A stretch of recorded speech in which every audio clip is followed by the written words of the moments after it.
tubuh manusia, ya. Itu. Kemudian dia juga bisa menginfeksi tadi ya secara sistemik, mulai dari membran mukosa ya, kemudian bisa juga area mulut. Teman-teman nanti minggu depan sudah akan melakukan praktikum kandidiasis ya dari mukosa mulut ya. Oke, selain itu juga bisa menginfeksi bagian traktus gastrointestinal ya, saluran pencernaan. Ini disebutkan ya beberapa spesies Candida yang memiliki pengaruh yang cukup signifikan secara medis.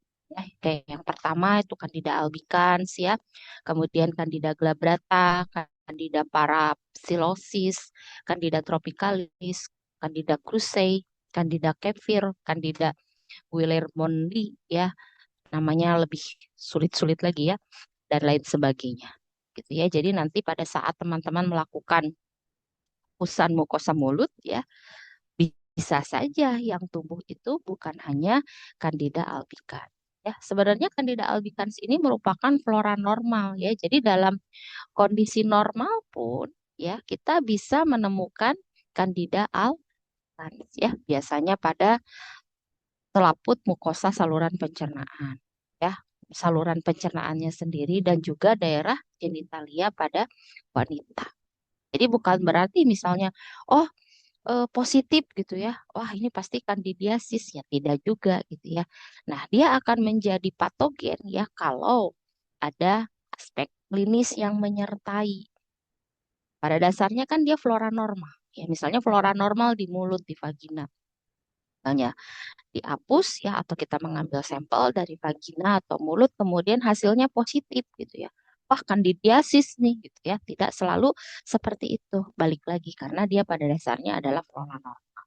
Asalkan ya tidak disertai misalnya ada sariawan gitu ya, kemudian ada lesi di mulut ya, kemudian kalau pada vagina oh ada keputihan gitu ya. Nah, itu sudah berubah ya, tidak bukan lagi menjadi flora normal. Ya, itu sudah menjadi patogen. Nah, jadi makanya di bawahnya disebutkan bisa menyebabkan ya Candida albicans ini bisa menyebabkan infeksi sistemik progresif. Tadi disebutkan yang opportunistik ya. Sekali lagi opportunistik. Ingat kata-kata opportunity, kesempatan ya. Kesempatan yang bagaimana? Memanfaatkan kesempatan imunokompromis ya, memanfaatkan sistem kekebalan tubuh seseorang yang bagaimana? Yang melemah ya. Nah, kadang-kadang juga ini ya bisa menimbulkan invasi yang dikhawatirkan terjadi sepsis. Ya, invasinya itu terjadi pada aliran darah. Ya, saya pernah cerita kalau tidak salah almarhum ayah saya itu meninggal karena beliau itu sepsis, gitu ya. Juga beberapa hari sebelum meninggal, beliau mengeluhkan gitu ya, ini kok kayaknya mulut saya ada kandidanya ya gitu ya, karena beliau juga pakar mikologi gitu ya, jadi beliau tahu gitu ya apa yang dirasakan. Mungkin karena sistem kekebalan tubuhnya juga sudah tidak baik ya di saat itu sehingga terjadilah sepsis. Oke, kemudian di awal saya sudah menceritakan juga ya bahwa Candida albicans ini memiliki sifat dimorfik ya, memiliki dua bentuk ya, di mana dia bisa menjadi uniseluler dan dia bisa menjadi multiseluler ya. Makanya disebutnya dimorfik, memiliki dua bentuk. Kemudian bukti bahwa dia merupakan eh, organisme multiseluler ya, karena memang dia ini juga memiliki ya tadi ya bentuk selain bentuk ragi. Kalau ragi itu jelas dia uniseluler. Nah, munculnya pseudohifa ya, munculnya hifa sejati juga ya pada Candida. Nah, ini yang mengarah ya atau menguatkan bahwa Candida albicans ini bersifat dimorfik ya. Jadi dia bisa membentuk pseudohifa ketika tunas-tunasnya terus tumbuh ya. Nah, jadi pseudohifa itu ya terjadi karena di blastosporanya itu terus tumbuh ya, tapi dia gagal untuk melepaskan diri. Sehingga terjadilah pseudohifa. Ya, hifa itu kan terjadinya karena awalnya gitu ya, awalnya kan dari spora, spora yang bergerminasi begitu ya.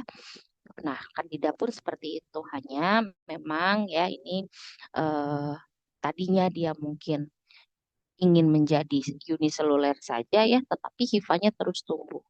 Udah tumbuh, gak bisa lepas gitu ya. Nah, jadilah dia pseudohifa. Kemudian apa yang terjadi jika Candida albicans ini ya kita tanam, ya ini kata-katanya kata-kata lama, dieramkan ya. Yang dieramkan itu kan telur ya sebetulnya. Kita tanam atau kita kultur ya pada suhu kamar atau pada suhu 37 derajat Celcius selama 24 jam. Nanti teman-teman akan melakukan penanaman ini ya.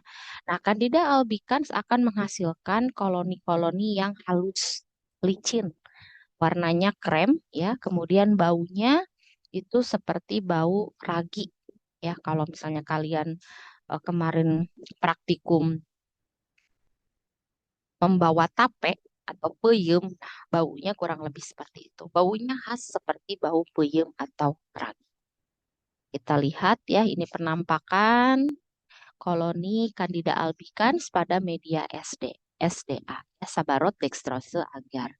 Nah, perlu dicermati ketika teman-teman menanam usan ya ke media SDA kemudian tumbuh koloni gitu ya.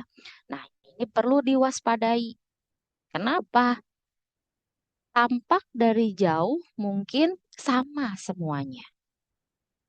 Tetapi ini pernah terjadi pada penelitian kakak tingkat ya. Dia tidak jeli nih, gitu ya. Ternyata tumbuh juga koloni selain Candida albicans. Ya, nih contohnya. Ya, di gambar yang sebelah kanan itu tampak ada Candida parapsilosis. Ya, bentuknya kayak kerupuk, kayak bunga pinggirannya. Nah, ini harus hati-hati juga ya. Makanya sebetulnya kita tidak cukup hanya melakukan penanaman saja. Perlu dilakukan tes-tes yang lain untuk membuktikan ya untuk menguatkan bahwa koloni yang tumbuh itu adalah koloni Candida albicans. Nah, nanti kita bahas satu persatu. Bisa dengan cara apa saja sih gitu ya. Mulai dari yang konvensional sampai dengan cara-cara yang komersil ya. Oke, kemudian nah, ini juga nanti akan dilakukan ya ada nama uji yang namanya jemtuk ya. Uji germinasi ya, disebutnya juga kadang-kadang tabung benih. Nah, jadi nanti kalian akan menggunakan serum ya, serum ya, kemudian nanti dari koloninya itu kita campur dengan serum dan kita diamkan kurang lebih sekitar 90 menit pada suhu 37 derajat Celcius. Kalau memang nanti akan tumbuh ya jemtuknya ya. Nah, ini biasanya mengarah ke Candida albicans. Tetapi bukan berarti hanya Candida albicans saja yang bisa menghasilkan jemtuk ya. Tetapi memang yang paling baik ya jemtuknya ya. Jadi dikatakan di sini bahwa jemtuk ini eh, biasanya memang yang paling terlihat jelas itu pada Candida albicans. Meskipun Candida yang lain juga itu bisa menghasilkan jemtuk ya, tapi tidak sesejati Candida albicans. Jadi kalau misalnya tumbuhnya seperti ini nanti di bawah mikroskop ya, kalian lihat muncul jemtuk. Nah, kemungkinan besar itu adalah Candida albicans.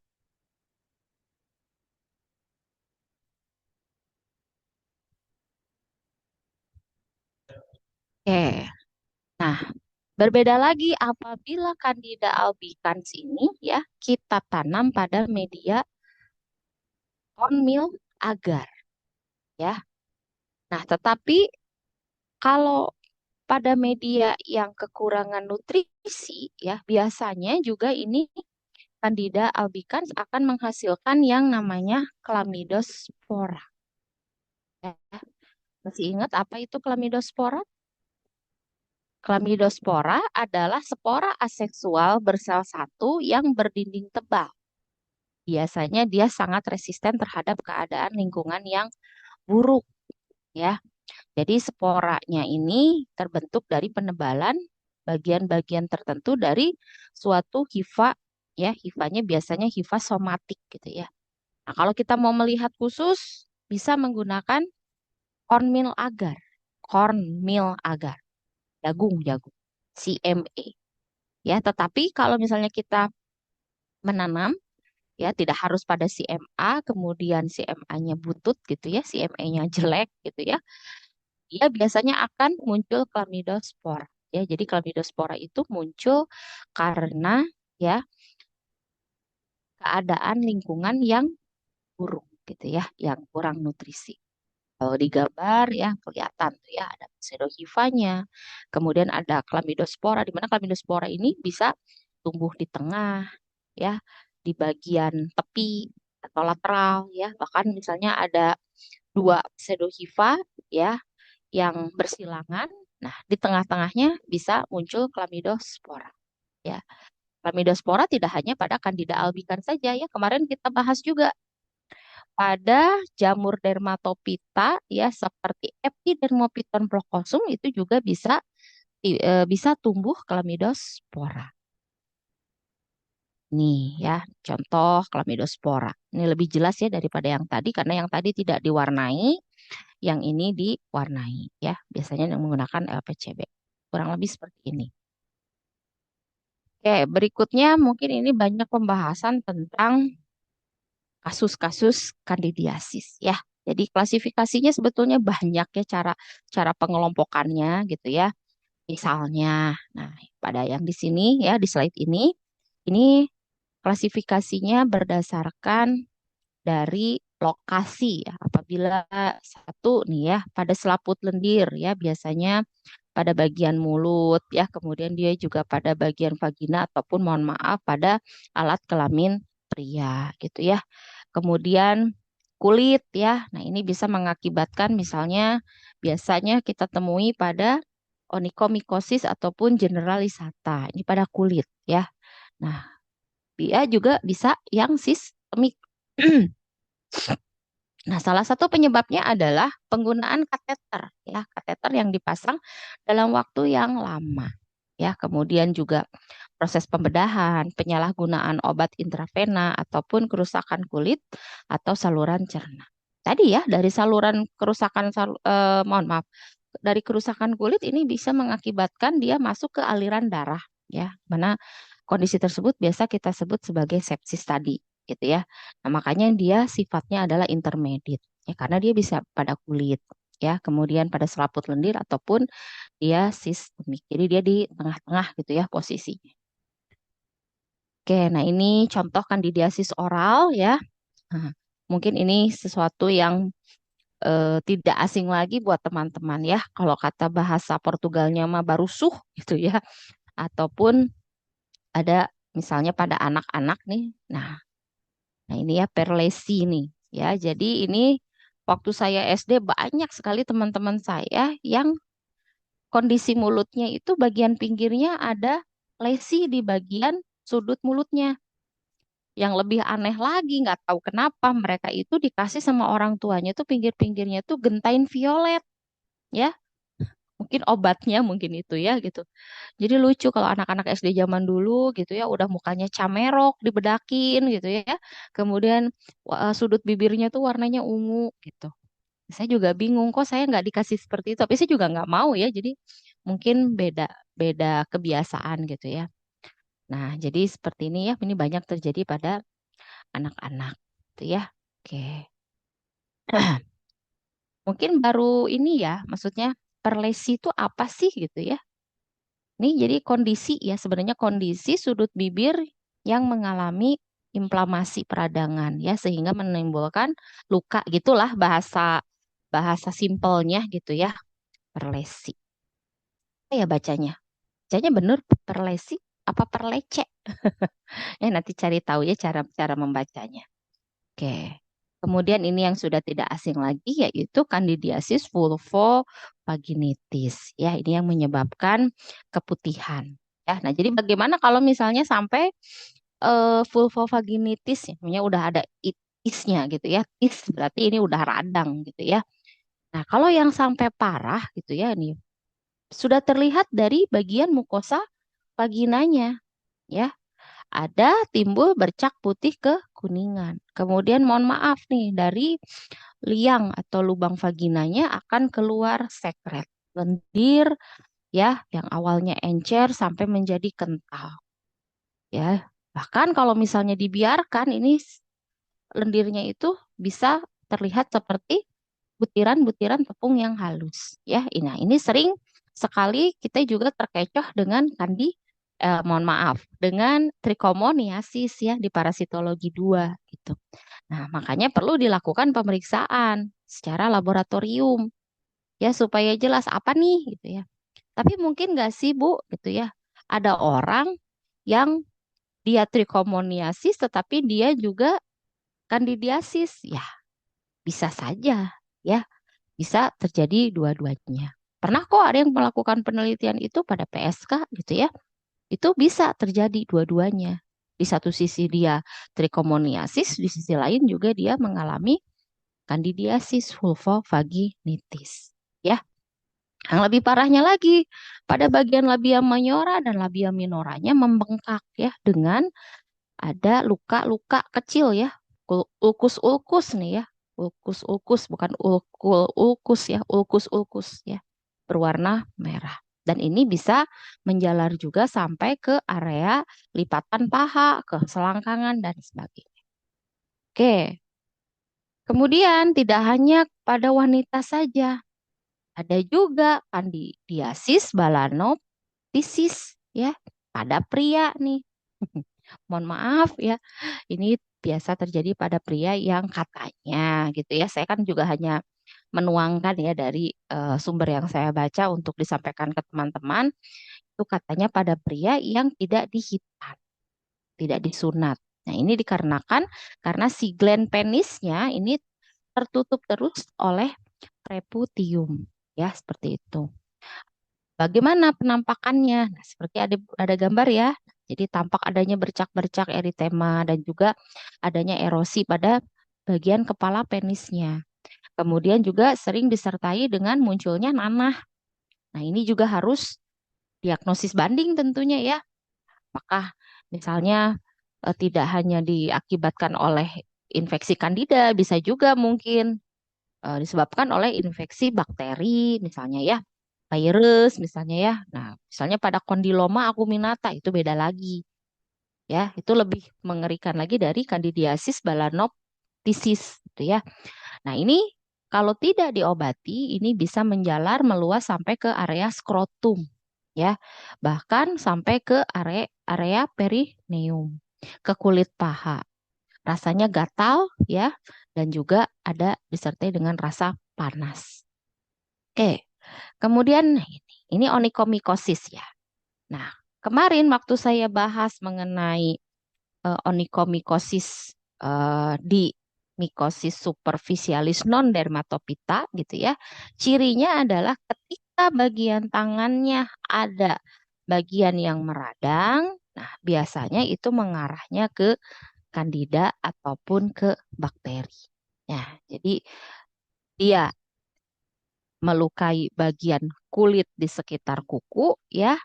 Nah, kemudian juga ada sebagian yang masuk ke dalam kuku. Jadi infeksinya itu dimulai dari pangkal kuku, kuku menjadi tidak mengkilat, berwarna sampai kecoklatan merah, bahkan hitam ya. Permukaan kukunya menjadi tidak rata, kukunya tebal, keras gitu ya. Kemudian kalau di bagian yang rapuhnya itu biasanya banyak sekali eh, komponen-komponen jamur ya, entah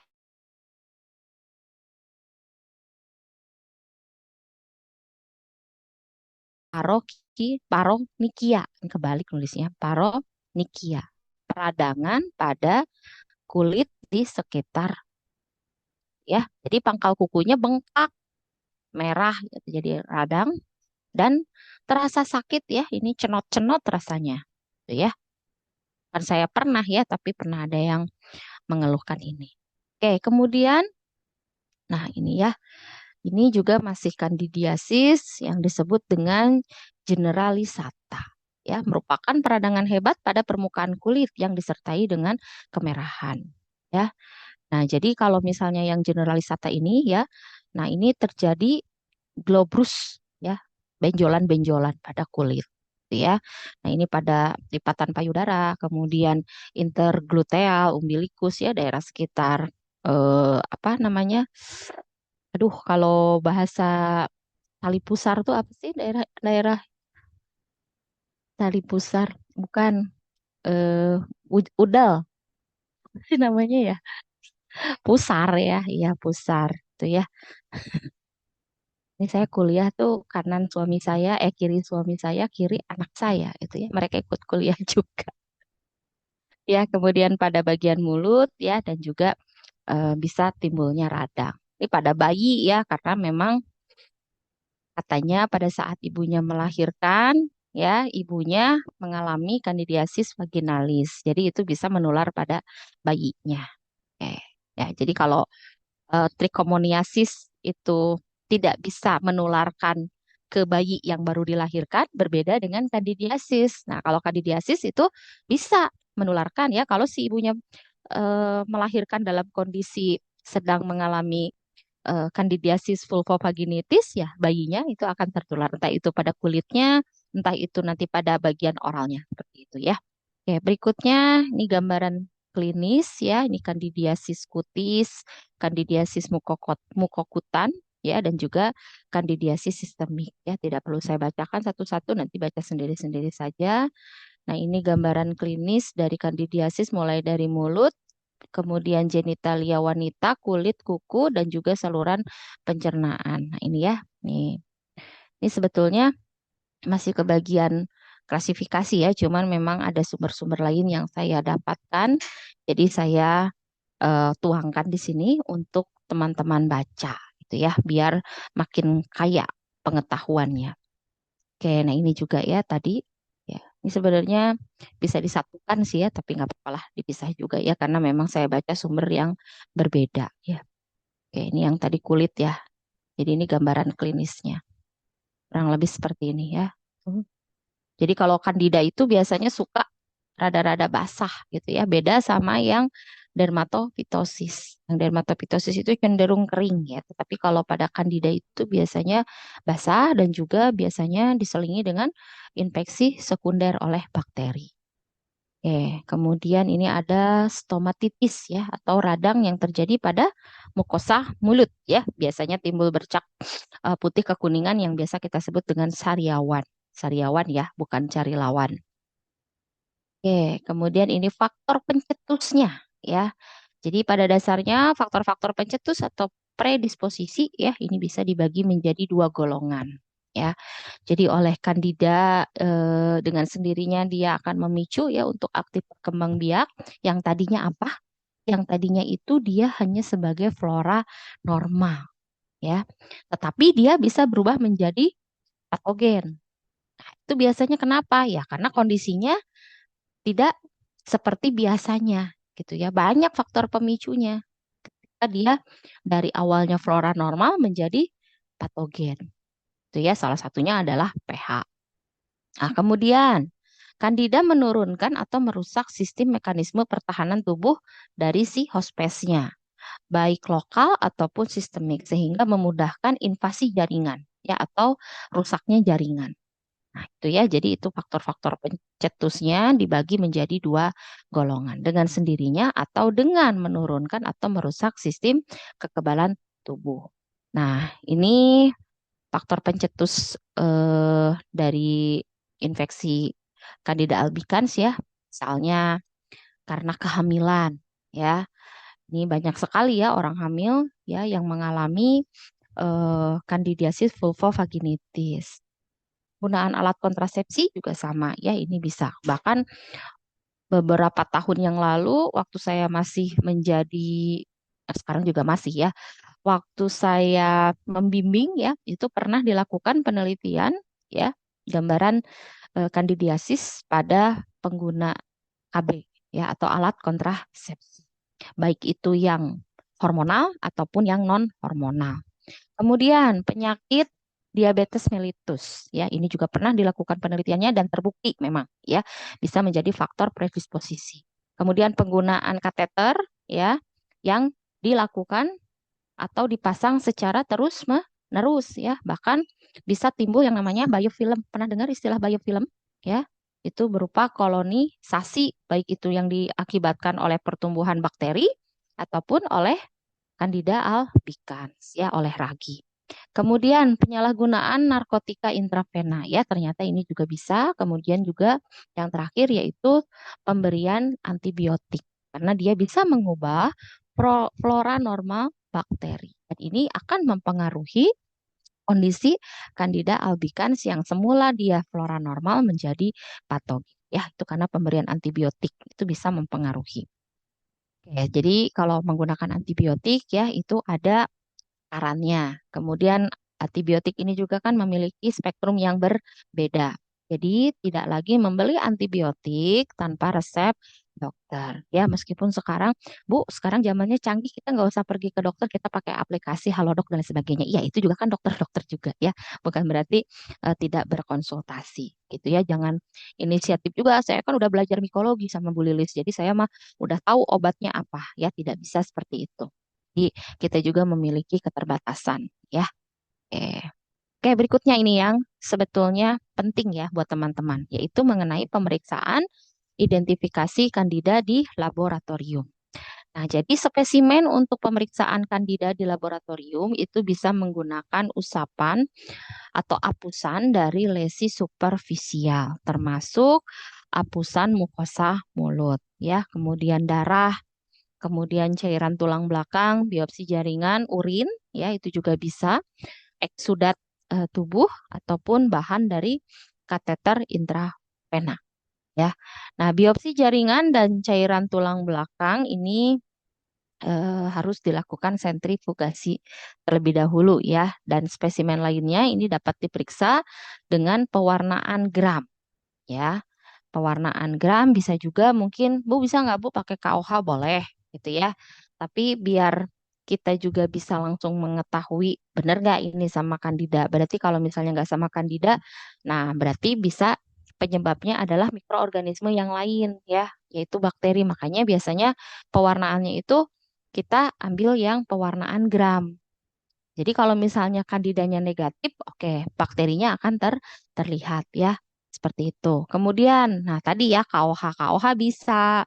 Kalau misalnya contoh spesimennya atau contoh sampelnya itu adalah potongan kuku ya dengan KOH 10% atau misalnya kalau kuku sih harusnya udah pakai yang 20% gitu ya.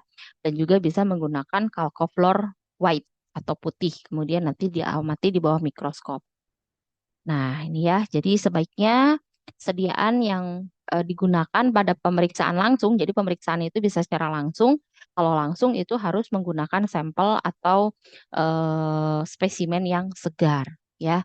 Nah, kemudian kalau sekret vagina ini dihapus, ya, bisa langsung diperiksa dengan menggunakan NaCl fisiologis, KOH, atau ya tadi, ya, diwarnai dengan pewarnaan gram, ya. Saya menyingkat untuk tahapannya itu dengan menyingkat dengan kata kelas ya. K-nya itu adalah kristal violet ya, bisa 1 menit. Kemudian L-nya itu adalah Lugol 1 menit. Kemudian A-nya itu adalah alkohol 30 detik dan terakhir S ya, sapranin itu 30 detik. Biasanya apa yang akan terlihat ya? Biasanya yang akan terlihat adanya sel-sel ragi ya, dan juga bagian dari pseudohifa ya atau miselianya. Jadi, nah di sini nih kalau kita lihat ya ini dari sampelnya dari sebentar ya, dari vagina ya.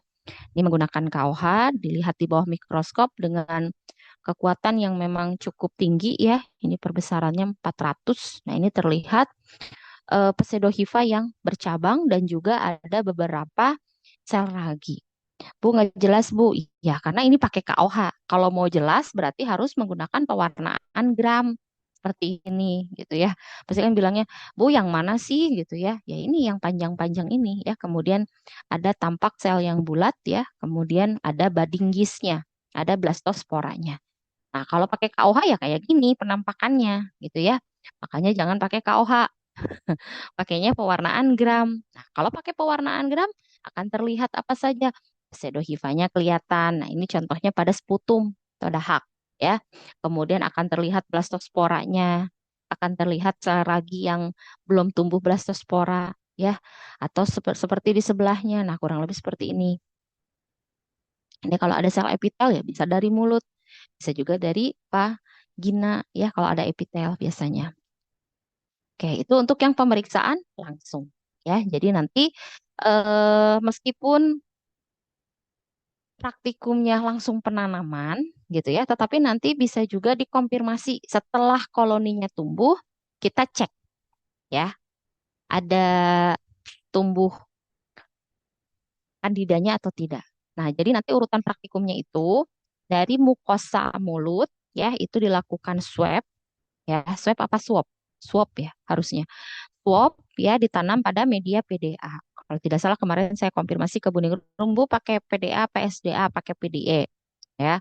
Kemudian nanti didiamkan kan pada suhu ruang sampai 24 jam. Ya, misalnya nanam Selasa, Rabu, atau Kamis itu diamati. Cek bisa ya pakai pewarnaan gram. Untuk melihat apa? Untuk melihat sel ragi dan juga blastosporanya. Itu ya. Kemudian nanti dilakukan juga pemeriksaan-pemeriksaan atau uji-uji yang lain gitu ya. Oke. Nah, kita beralih dulu ke sini teman-teman. Nah, ini pemeriksaan kultur dengan menggunakan krom agar ya. Tapi ini yang ini bukan krom agar ya, ada ini krom agar ya.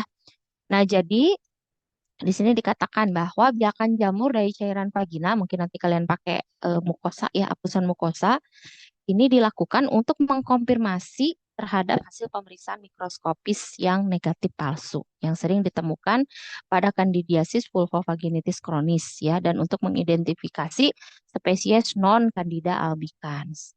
Nah, pada dasarnya dia bisa tumbuh di semua media, tetapi dianjurkan menggunakan agar sabarut ya atau SDA, tetapi jangan lupa untuk menambahkan antibiotik. Nah, kemudian ada beberapa ya kandida ini katanya tidak terpengaruh oleh antibiotik sikloheksamid kecuali yang spesies Candida tropicalis, krusei dan juga Candida parapsilosis ya. Tetapi kita kan pakainya kalau nggak salah klorampenikol. Saya nggak tahu itunya apa ya. Tapi kita biasanya pakai klorampenikol. Kemudian pada pemeriksaan kultur atau kita menanam gitu ya. Ini suhu optimalnya adalah suhu kamar ya 37 derajat tapi kalau mau lebih cepat boleh dimasukkan ke inkubator ya. Nanti tampak koloninya 24 sampai 48 jam ya. 2 hari sampai 1 hari sampai 2 hari. Nah, nanti penampakannya ya kurang lebih kalau di media SDA tadi ya sudah di awal-awal ya akan timbul koloni seperti cipratan air susu yang berwarna putih krem sampai kekuningan. Oke, kemudian ada yang lebih canggih lagi ya, ini menggunakan media yang namanya krom agar. Ini sudah komersil tetapi di kita sudah pakai ini ya. Nah, ini merupakan media diferensial yang dapat digunakan untuk menemukan kandida ya, dari sampel isolasi koloni. Dan ini bisa membedakan jenis kandida yang terdapat pada sampel klinis. Nah ya, inkubasinya di suhu 37 derajat selama 48 jam. Nah, ini akan memberikan nilai sensitivitas hampir 100% untuk beberapa jenis kandida seperti Candida albicans, Candida tropicalis, Candida krusei karena akan menimbulkan warna koloni yang berbeda-beda. Ya, enaknya zaman sekarang ya. Jadi yang parasilopsis ya warnanya krem misalnya. Albicans itu hijau ya, hijau toska. Glabrata itu ungu keping-pingan ya, Krusei itu ungu pekat, Tropicalis ini warnanya biru toska dan lain sebagainya. Ya, seperti ini. Gambaran kalau kita menggunakan Chrome agar ya, disingkatnya CAC. Chrome agar Candida. Oh, ada yang juga membacanya Chroma agar, ada juga yang menyebutnya seperti itu. Oke, setelah menggunakan media kultur ya. Nah, kalau ini terakhir kalau kita praktikum ya, kalau kita menggunakan Chrome agar itu terakhir ya.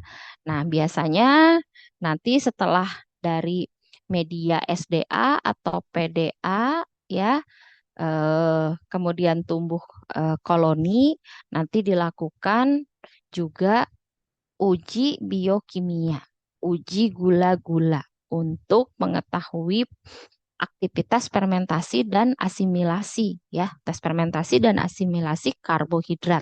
Nah, ini merupakan tes tambahan pada pemeriksaan kultur ya. Jadi nanti setelah ditanam ya, ini akan kita bisa apa namanya mengetahui spesies kandidanya gitu ya, karena nanti hasil fermentasi dan asimilasinya untuk setiap spesies ini berbeda gitu ya. Nanti ada tabelnya gitu ya. Kalau yang positifnya gula-gula yang mana gitu ya. Seperti bakteri aja kok ini ya, mirip gitu, hanya beda sampelnya. Kemudian sama ya, ini jenis gula-gulanya ada beberapa. Ya, kalau di sini sih direkomendasikannya dextrose, maltosa, sukrosa, laktosa, galaktosa gitu ya. Kemudian ada trehallosa, kalau nggak ada ya biasanya kita hanya beberapa saja ya, seperti itu. Kemudian itu untuk yang fermentasi, kalau yang asimilasi itu ada 12 gula-gula. Tapi kenyataannya kadang-kadang kalau kita praktikum itu agak terbatas juga ya. Nah, jadi nanti kan seperti ini ya. Nah, jadi kalau di glukosanya bagaimana? Nah, ini ya, ini petunjuknya untuk yang asimilasi dan juga yang fermentasi. Jadi ini kuncinya nih ya. Jadi kalau misalnya albicans itu ya, nah ini kelihatan nih gambarannya asimilasinya ya, positifnya ada di mana aja gitu ya. Oke, saya rasa teman-teman sudah paham betul ya untuk uji gula-gulanya. Oke, nah uji gula-gula ini kan uji konvensional ya.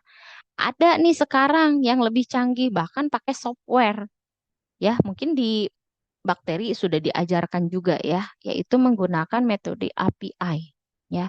API si aux yeast system ya. Bacanya saya benar apa enggak ya? Kalau salah ya mohon maaf. Nah, ini merupakan sistem identifikasi yang dikonfirmasi dengan software atau database database yang terkomputerisasi. Nah, jadi nanti ini kita tinggal masukkan ke sistem ya, tidak perlu lagi melihat mana yang positif asimilasi ataupun yang menghasilkan gas gitu, yang fermentasi gitu ya.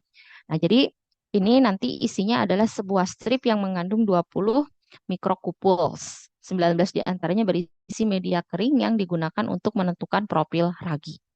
Jadi nanti langsung ketahuan ya. Jadi sebenarnya dasarnya ini adalah uji biokimia yang konvensional gitu ya, dimodifikasi, tetapi nanti proses untuk mengidentifikasinya gitu ya, itu menggunakan software gitu. Di bakteri sudah sudah diperkenalkan ya, tak hanya di mikologi tidak itu, karena lumayan ya kalau nggak salah harganya juga gitu. Oke, selain itu yang menggunakan teknik-teknik komersil ini juga ada Vitek Biochemical Cards ya, ini juga sama. Ya, jadi kalau misalnya pakai ini tidak perlu lagi kita uji jam tube gitu ya. Dan ini kita belum pernah coba ya karena hanya ada di negara-negara tertentu, mungkinnya di Indonesia masih jarang. Oke, kemudian nanti teman-teman setelah uji gula-gula gitu ya atau bebarengan mungkin nanti juga kalian akan melakukan uji jam tube. Ya, ini metode konvensional nih untuk identifikasi ragi khususnya jenis Candida gitu ya. Ini dilakukan untuk mengawali rangkaian pemeriksaan untuk identifikasi.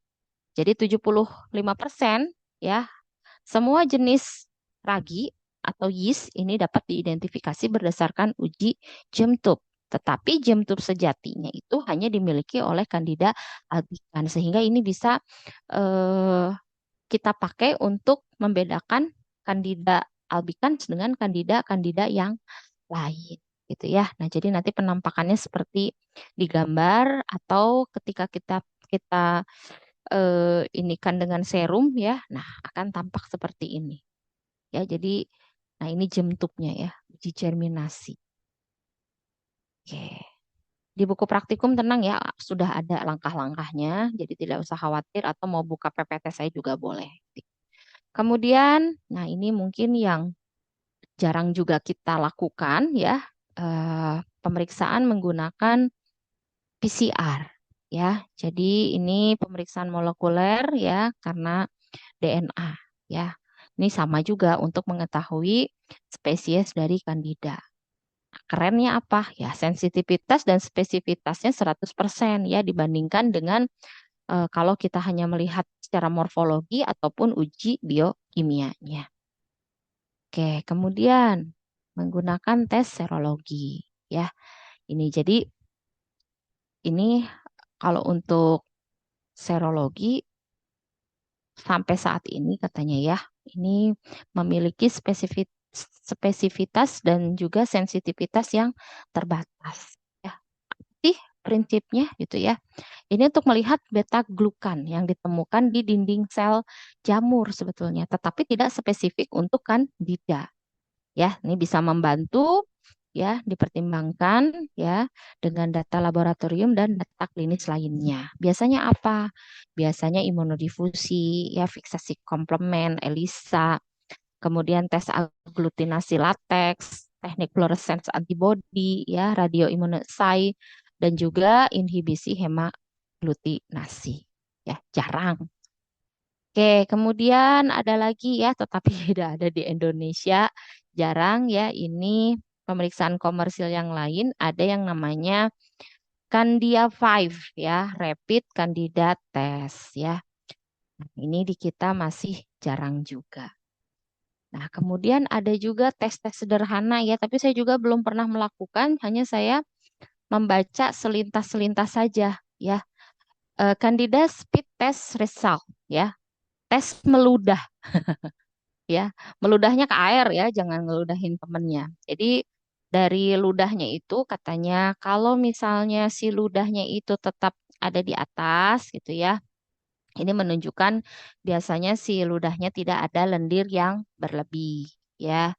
Nah, jadi aman gitu ya. Tapi kalau misalnya ludahnya itu ada seperti tentakel gitu ya, ada yang panjang-panjang menggantung ke bawah. Nah, ini perlu diwaspadai katanya ya. Diwaspadai biasanya ada gangguan pencernaan, terutama di usus katanya gitu.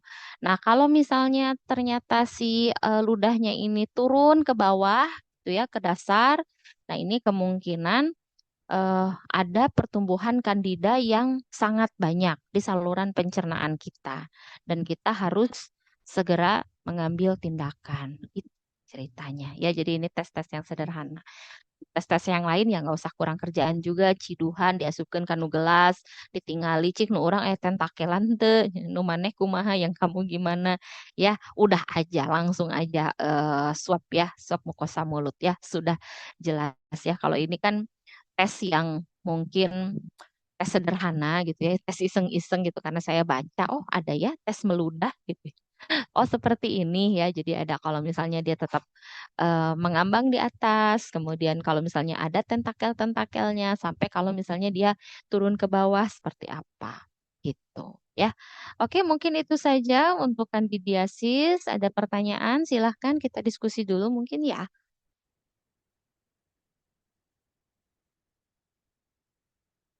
Halo, ada orang.